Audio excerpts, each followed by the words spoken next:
Section 4, The Chosen Nation. Chapter 22, Moses.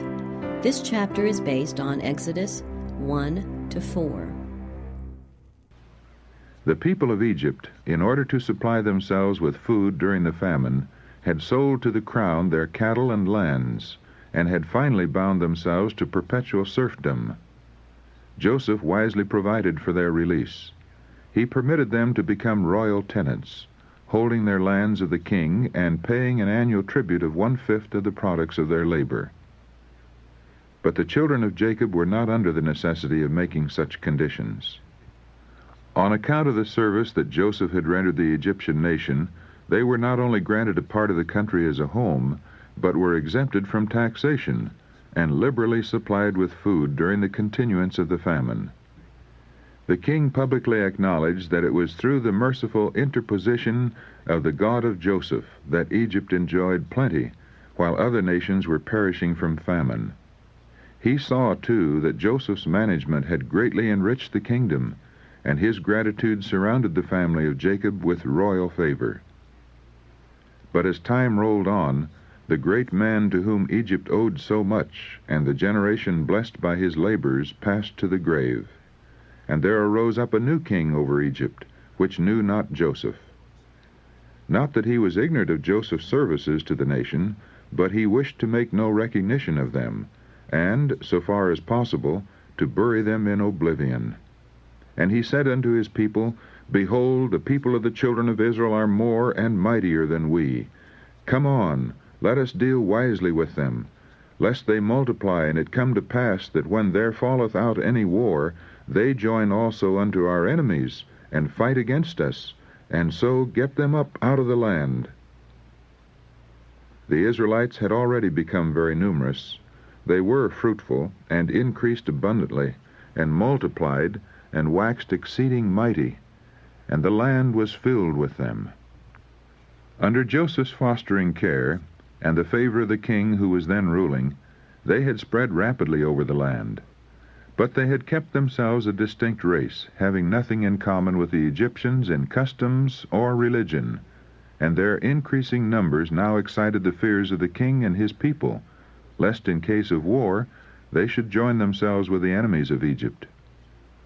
Yet policy forbade their banishment from the country. Many of them were able and understanding workmen, and they added greatly to the wealth of the nation. The king needed such laborers for the erection of his magnificent palaces and temples.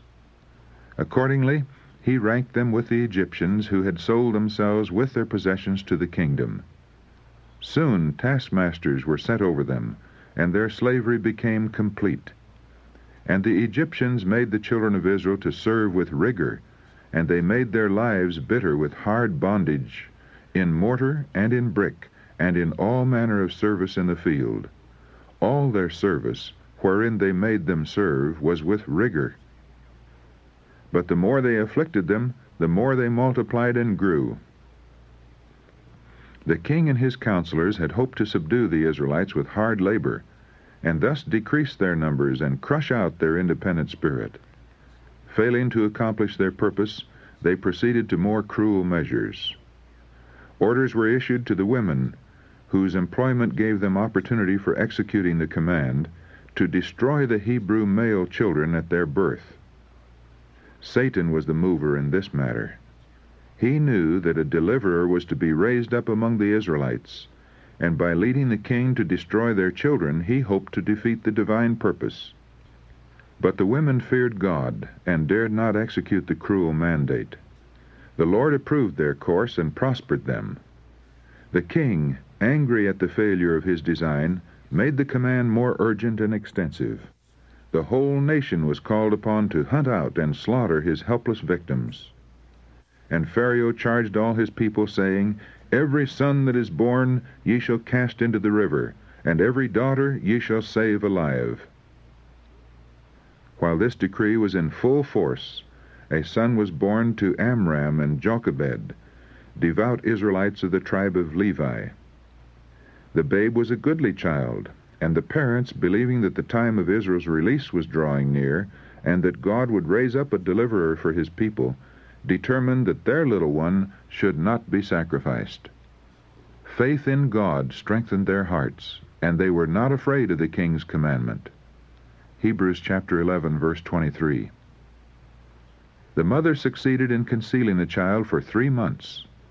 Then, finding that she could no longer keep him safely, she prepared a little ark of rushes, making it watertight by means of slime and pitch, and laying the babe therein, she placed it among the flags at the river's brink. She dared not remain to guard it, lest the child's life and her own should be forfeited. But his sister Miriam lingered near, apparently indifferent, but anxiously watching to see what would become of her little brother. And there were other watchers. The mother's earnest prayers had committed her child to the care of God, and angels, unseen, hovered above his lowly resting place. Angels directed Pharaoh's daughter thither.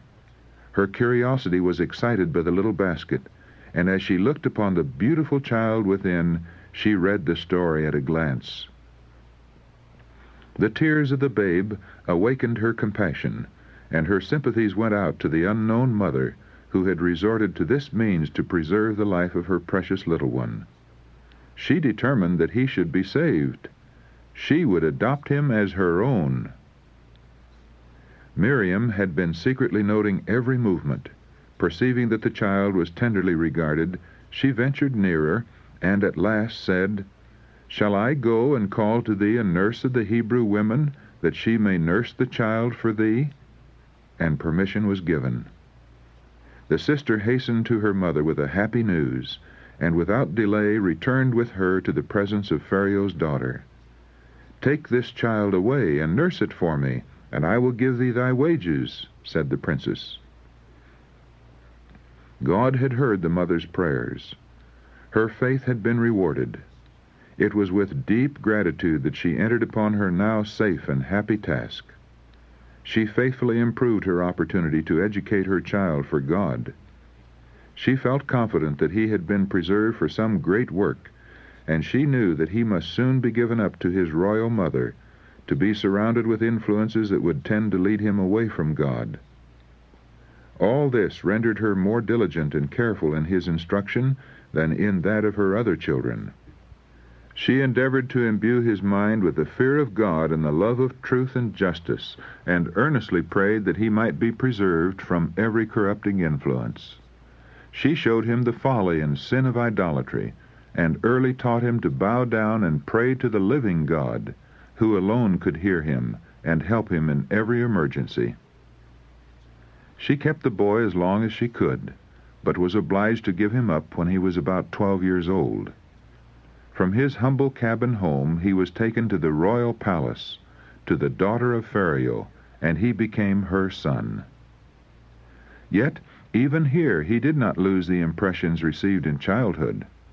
The lessons learned at his mother's side could not be forgotten. They were a shield from the pride, the infidelity, and the vice that flourished amid the splendor of the court. How far-reaching in its results was the influence of that one Hebrew woman, and she an exile and a slave. The whole future life of Moses, the great mission which he fulfilled as a leader of Israel, testifies to the importance of the work of the Christian mother. There is no other work that can equal this. To a very great extent, the mother holds in her own hands the destiny of her children. She is dealing with developing minds and characters, working not alone for time, but for eternity. She is sowing seed that will spring up and bear fruit, either for good or for evil. She has not to paint a form of beauty upon canvas, or to chisel it from marble, but to impress upon a human soul the image of the divine. Especially during their early years, the responsibility rests upon her of forming the character of her children. The impressions now made upon their developing minds will remain with them all through life. Parents should direct the instruction and training of their children while very young, to the end that they may be Christians. They are placed in our care to be trained, not as heirs to the throne of an earthly empire, but as kings unto God, to reign through unending ages. Let every mother feel that her moments are priceless. Her work will be tested in the solemn day of accounts. Then it will be found that many of the failures and crimes of men and women have resulted from the ignorance and neglect of those whose duty it was to guide their childish feet in the right way. Then it will be found that many who have blessed the world with the light of genius and truth and holiness owe the principles that were the mainspring of their influence and success to a praying Christian mother. At the court of Pharaoh, Moses received the highest civil and military training. The monarch had determined to make his adopted grandson his successor on the throne, and the youth was educated for his high station. And Moses was learned in all the wisdom of the Egyptians, and was mighty in words and in deeds. Acts chapter 7, verse 22. His ability as a military leader made him a favorite with the armies of Egypt, and he was generally regarded as a remarkable character. Satan had been defeated in his purpose.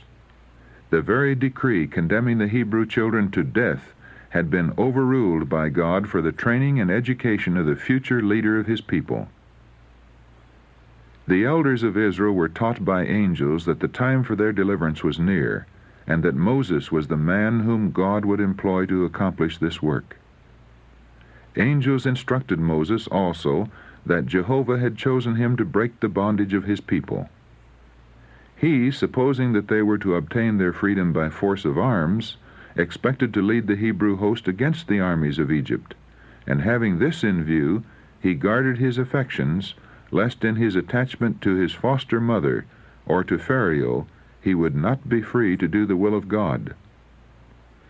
By the laws of Egypt, all who occupied the throne of the Pharaohs must become members of the priestly caste, and Moses, as the heir apparent, was to be initiated into the mysteries of the national religion. This duty was committed to the priests, but while he was an ardent and untiring student, he could not be induced to participate in the worship of the gods. He was threatened with the loss of the crown, and warned that he would be disowned by the princess should he persist in his adherence to the Hebrew faith. But he was unshaken in his determination to render homage to none save the one God, the maker of heaven and earth. He reasoned with priests and worshippers, showing the folly of their superstitious veneration of senseless objects.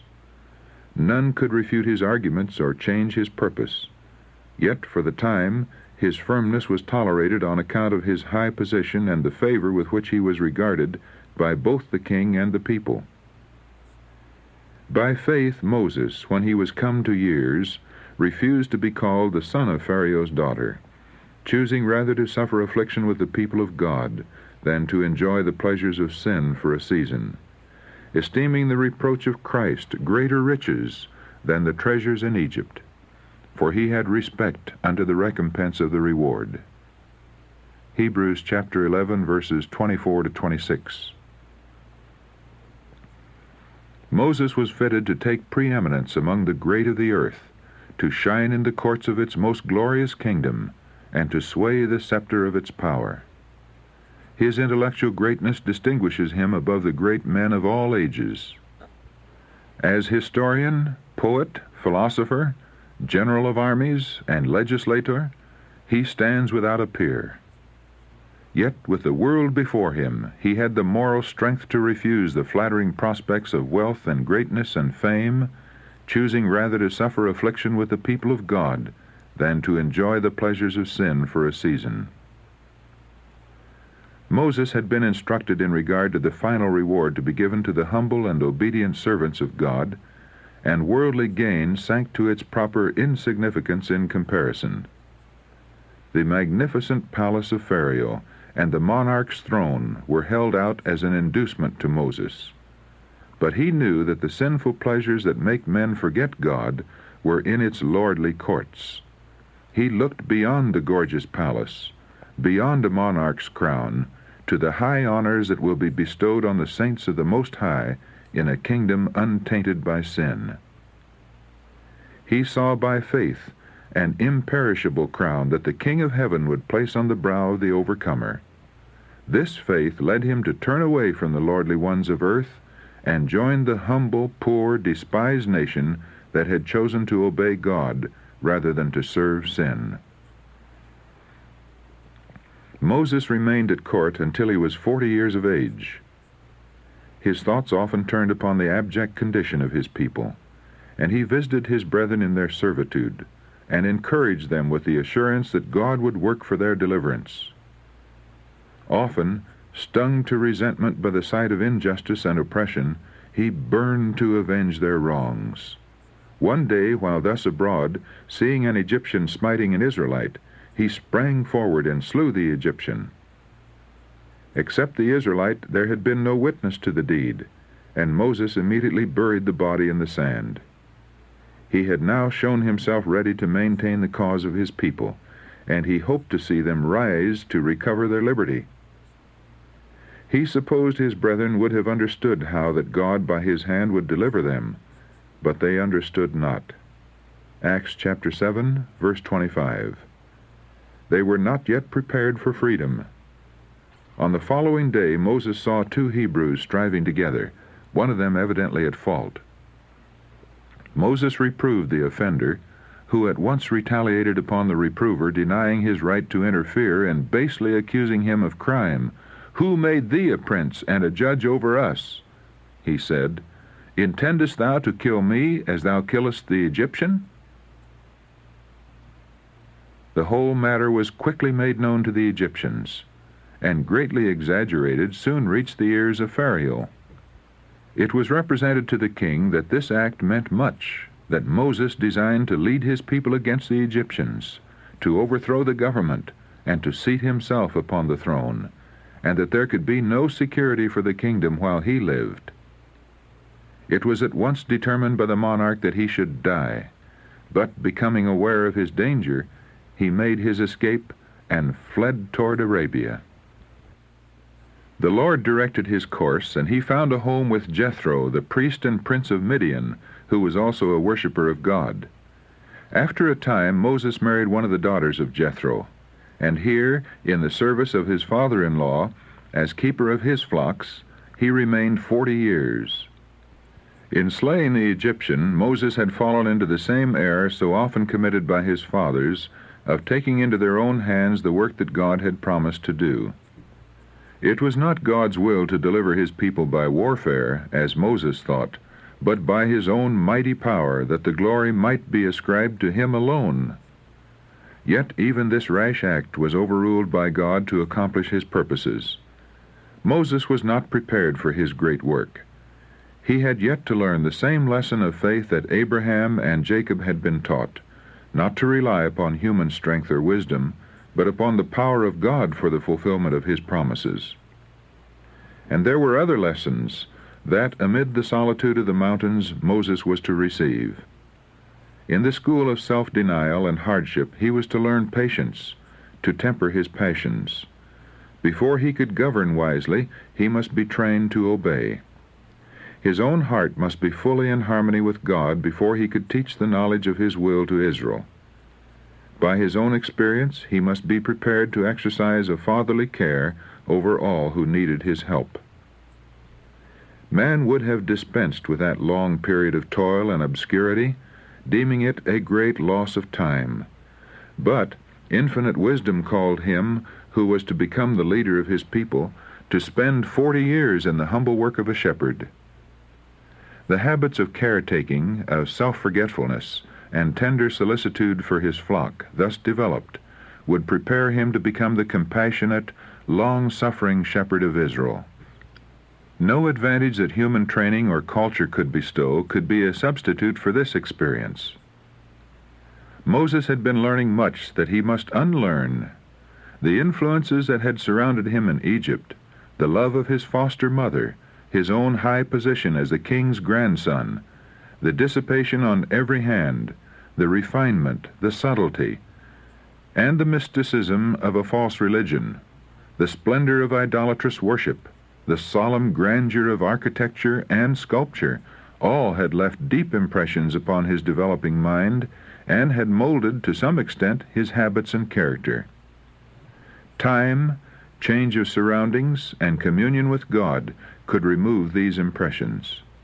It would require on the part of Moses himself a struggle as for life, to renounce error and accept truth, but God would be his helper when the conflict should be too severe for human strength. In all who have been chosen to accomplish a work for God, the human element is seen. Yet they have not been men of stereotyped habits and character who were satisfied to remain in that condition. They earnestly desired to obtain wisdom from God and to learn to work for him. Says the apostle, "If any of you lack wisdom, let him ask of God, that giveth to all men liberally, and upbraideth not, and it shall be given him." James chapter 1, verse 5. But God will not impart to men divine light while they are content to remain in darkness. In order to receive God's help, man must realize his weakness and deficiency. He must apply his own mind to the great change to be wrought in himself. He must be aroused to earnest and persevering prayer and effort. Wrong habits and customs must be shaken off, and it is only by determined endeavor to correct these errors and to conform to right principles that the victory can be gained. Many never attain to the position that they might occupy because they wait for God to do for them that which he has given them power to do for themselves. All who are fitted for usefulness must be trained by the severest mental and moral discipline, and God will assist them by uniting divine power with human effort. Shut in by the bulwarks of the mountains, Moses was alone with God. The magnificent temples of Egypt no longer impressed his mind with their superstition and falsehood. In the solemn grandeur of the everlasting hills he beheld the majesty of the Most High, and in contrast realized how powerless and insignificant were the gods of Egypt. Everywhere the Creator's name was written, Moses seemed to stand in his presence and to be overshadowed by his power. Here his pride and self-sufficiency were swept away. In the stern simplicity of his wilderness life, the results of the ease and luxury of Egypt disappeared. Moses became patient, reverent, and humble, very meek above all the men which were upon the face of the earth. Numbers chapter 12, verse 3. Yet strong in faith in the mighty God of Jacob. As the years rolled on, and he wandered with his flocks in solitary places, pondering upon the oppressed condition of his people, he recounted the dealings of God with his fathers and the promises that were the heritage of the chosen nation, and his prayers for Israel ascended by day and by night. Heavenly angels shed their light around him. Here, under the inspiration of the Holy Spirit, he wrote the book of Genesis. The long years spent amid the desert solitudes were rich in blessing, not alone to Moses and his people, but to the world in all succeeding ages. And it came to pass in process of time that the king of Egypt died, and the children of Israel sighed by reason of the bondage, and they cried, and their cry came up unto God by reason of the bondage. And God heard their groaning, and God remembered his covenant with Abraham, with Isaac, and with Jacob. And God looked upon the children of Israel, and God had respect unto them. The time for Israel's deliverance had come, but God's purpose was to be accomplished in a manner to pour contempt on human pride. The deliverer was to go forth as a humble shepherd, with only a rod in his hand, but God would make that rod the symbol of his power. Leading his flocks one day near Horeb, the mountain of God, Moses saw a bush in flames, branches, foliage, and trunk, all burning, yet seeming not to be consumed. He drew near to view the wonderful sight, when a voice from out of the flame called him by name. With trembling lips he answered, "Here am I." He was warned not to approach irreverently.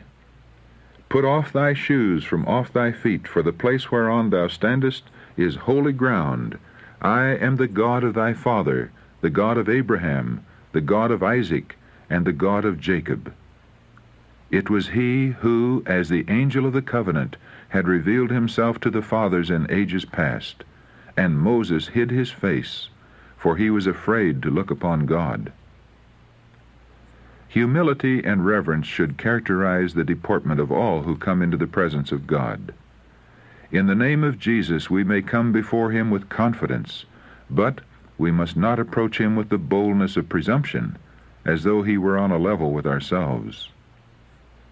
There are those who address the great and all-powerful and holy God, who dwelleth in light unapproachable, as they would address an equal, or even an inferior.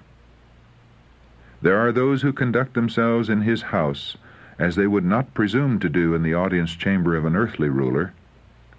These should remember that they are in his sight whom seraphim adore, before whom angels veil their faces. God is greatly to be reverenced. All who truly realize his presence will bow in humility before him, and like Jacob, beholding the vision of God, they will cry out, "How dreadful is this place! This is none other but the house of God, and this is the gate of heaven."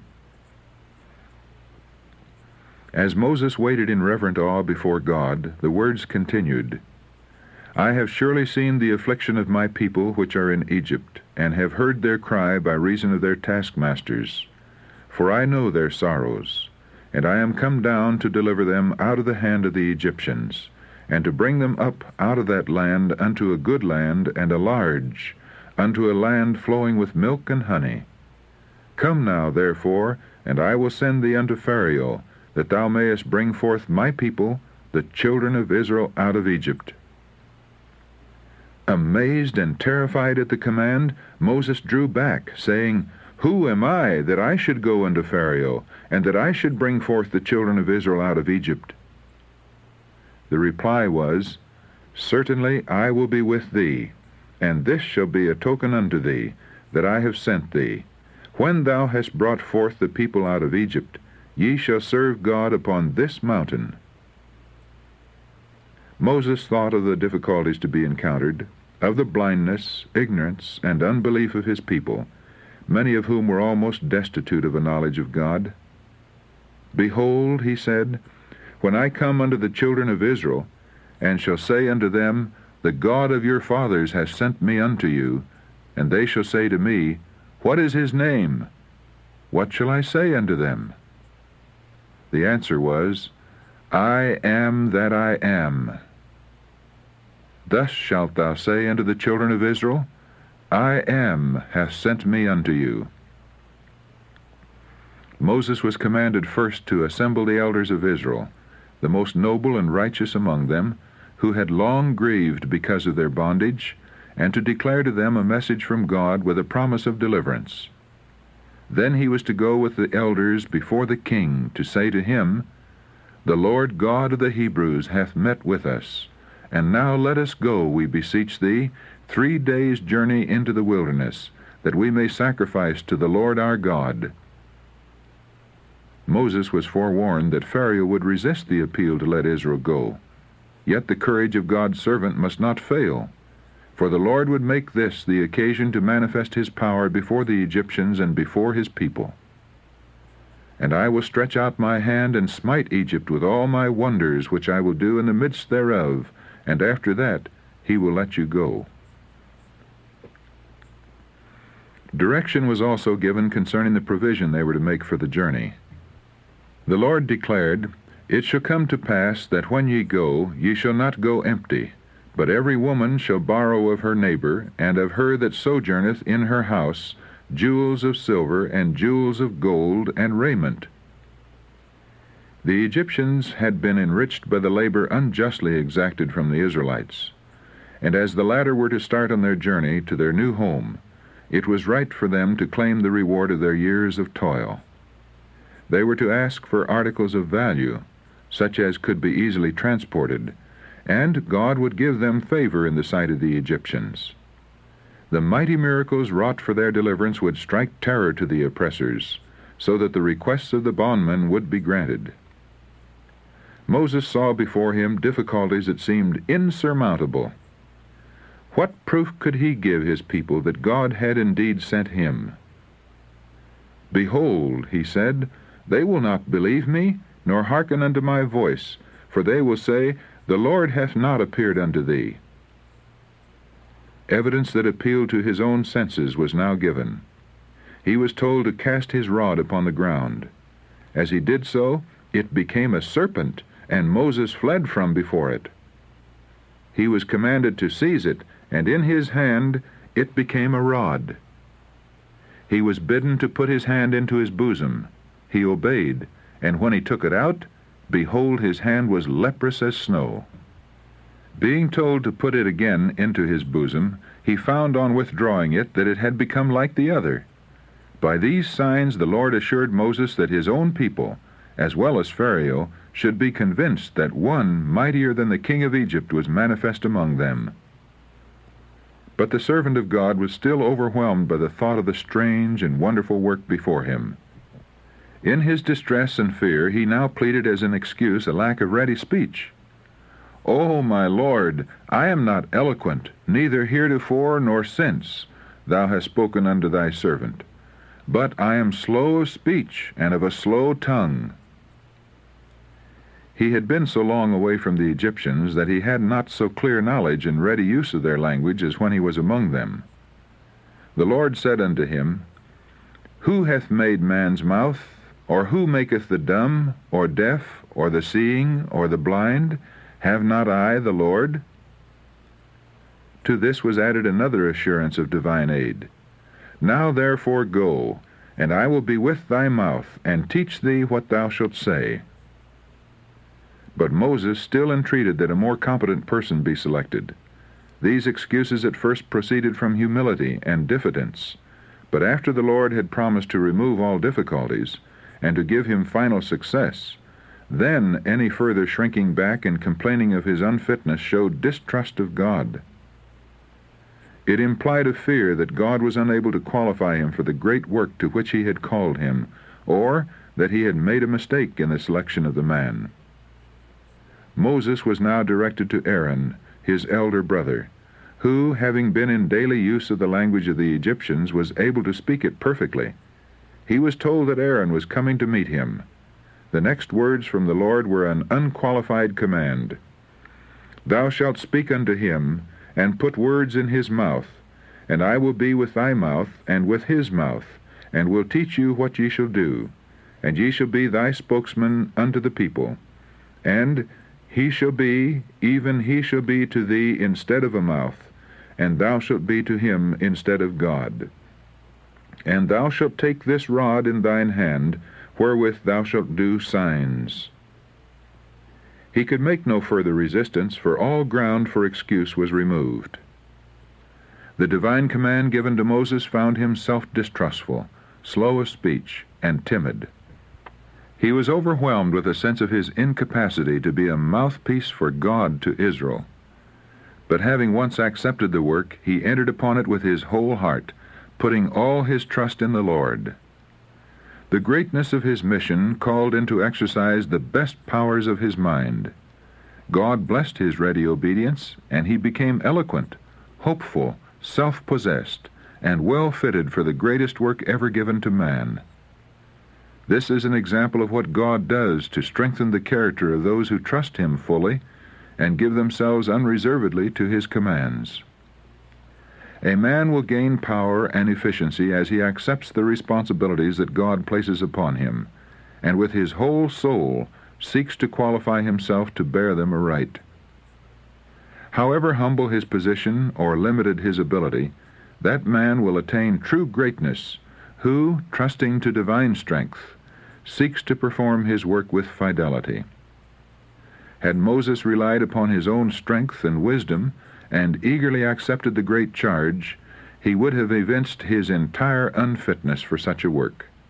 The fact that a man feels his weakness is at least some evidence that he realizes the magnitude of the work appointed him, and that he will make God his counselor and his strength.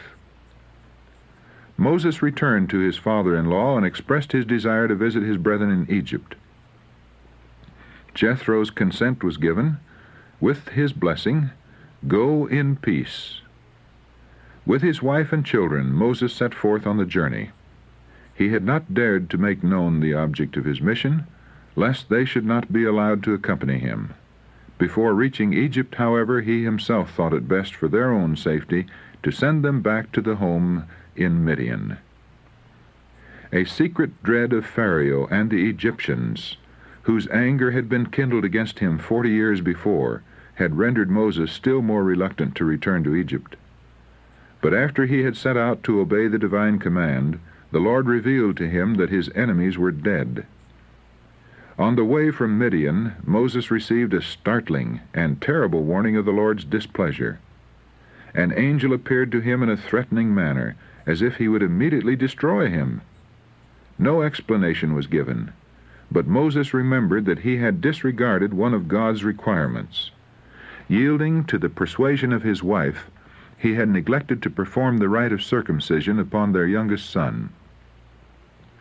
He had failed to comply with the condition by which his child could be entitled to the blessing of God's covenant with Israel, and such a neglect on the part of their chosen leader could not but lessen the force of the divine precepts upon the people. Zipporah, fearing that her husband would be slain, performed the rite herself, and the angel then permitted Moses to pursue his journey. In his mission to Pharaoh, Moses was to be placed in a position of great peril. His life could be preserved only through the protection of holy angels. But while living in neglect of a known duty, he would not be secure, for he could not be shielded by the angels of God. In the time of trouble just before the coming of Christ, the righteous will be preserved through the ministration of heavenly angels, but there will be no security for the transgressor of God's law. Angels cannot then protect those who are disregarding one of the divine precepts.